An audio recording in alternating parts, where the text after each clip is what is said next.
সম্মানিত দর্শক শ্রোতা, আসসালামু আলাইকুম। আজকের বিষয় হচ্ছে রোহিঙ্গা ইস্যু এবং এই গাজারবাসী বাংলাদেশের অবস্থান, গাজাবাসীর অবস্থান এবং দুজনার সমন্বয়ে কি হবে সে বিষয়ে সংক্ষেপে আপনাদের সাথে শেয়ার করছি। দেখেন, এই রোহিঙ্গা যে বাংলাদেশে 12 লক্ষ রোহিঙ্গা আছে, সেই রোহিঙ্গাদের কি একটা অংশ তৌহিদি মব জনতারা কাজে লাগাইছে এবং এই তৌহিদি মব জনতারা তারা চাচ্ছে এদেশে একটা খেলাফতি রাষ্ট্র কায়েম করতে। খেলাফতি রাষ্ট্র কায়েম করলে এটা মুসলিম রাষ্ট্র, এখানে কোনো ধর্মের লোক থাকবে না, শুধু মুসলিম ধর্ম থাকবে। এই মুসলিম ধর্ম থাকার পরে তাহলে আমরা রোহিঙ্গা পেয়েছি 12 লক্ষ মুসলমান। এই রোহিঙ্গাদের তো বাংলাদেশের স্থায়ী ঠিকানা নয়, সুতরাং তারা একটা অপকর্ম করে তাদের দেশে অথবা ভিন্ন কোনো দেশে চলে যেতে পারবে।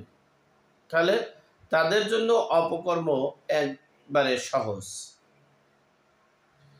দ্বিতীয় নম্বর কথা হয়েছে, এই গাজাবাসীদেরকে ইসরায়েল যে অত্যাচার নির্যাতন করছে,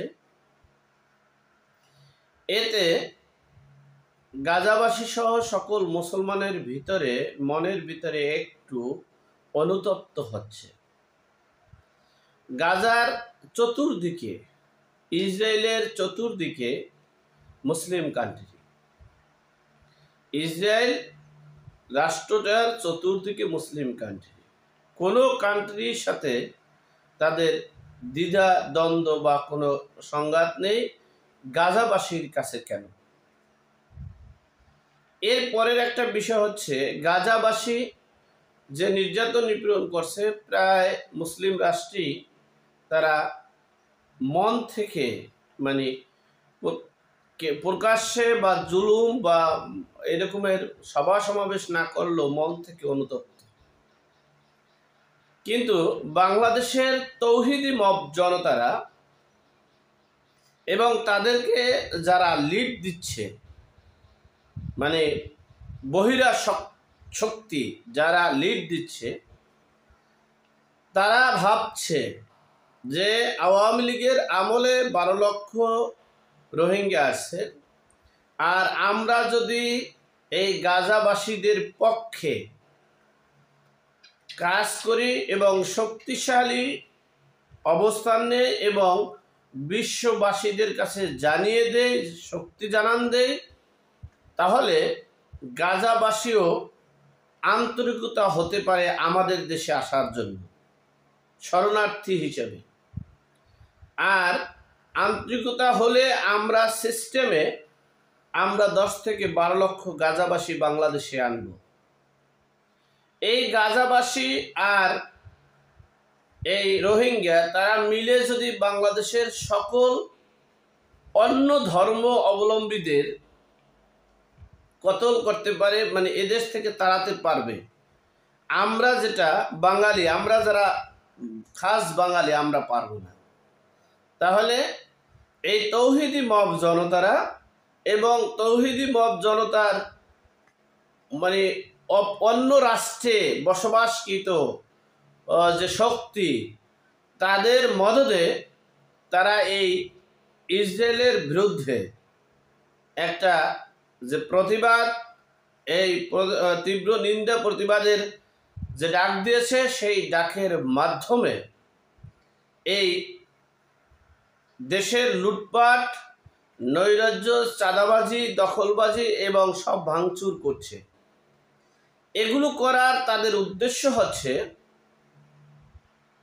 দুইটা উদ্দেশ্য। 1 নম্বর উদ্দেশ্য হচ্ছে যে গাজাবাসী তারা আমাদের রাষ্ট্রে আসার জন্য, আমাদের রাষ্ট্রে শরণার্থী হওয়ার জন্য তারা উৎসাহ পাবে।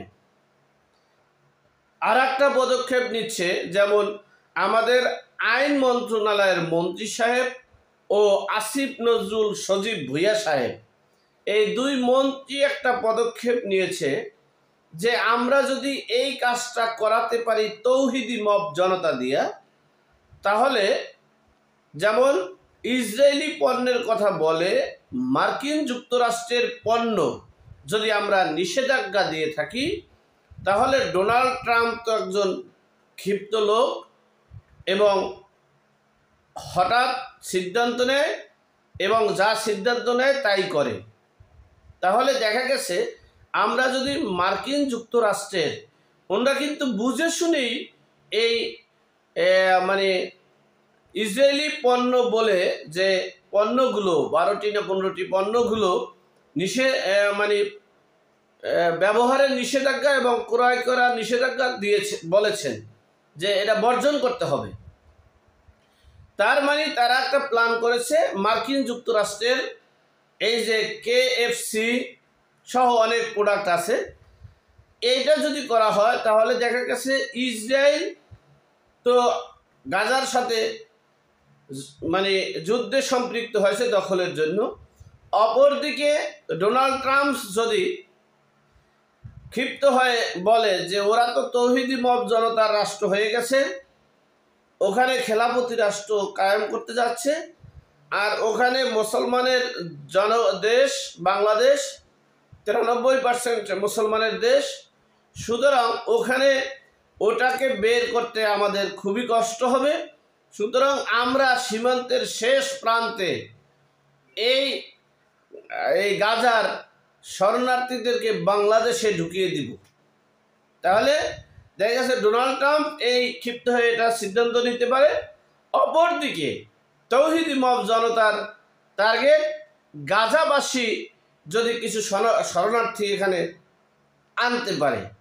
এই দুই প্ল্যান পরিকল্পনা নিয়ে বাংলাদেশের তৌহিদি মব জনতা ও বহির্বিশ্বে বসবাসকারী যে শক্তি আছে তৌহিদি মব জনতার, সেই শক্তিরা এই প্ল্যান করেছে।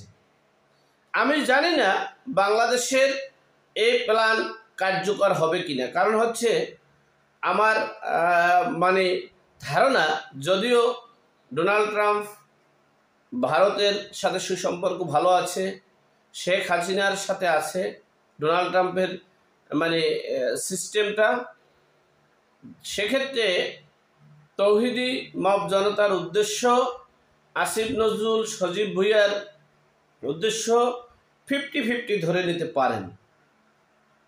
এখন বিষয়টা হচ্ছে, যদি এই শরণার্থী তৌহিদি মব জনতার স্বপ্ন যদি পূরণ হয়, তাহলে দেশে যে কি অবস্থা হবে, কি ভয়ঙ্কর অবস্থা হবে, একমাত্র আল্লাহ পাক রব্বুল আলামিন জানে।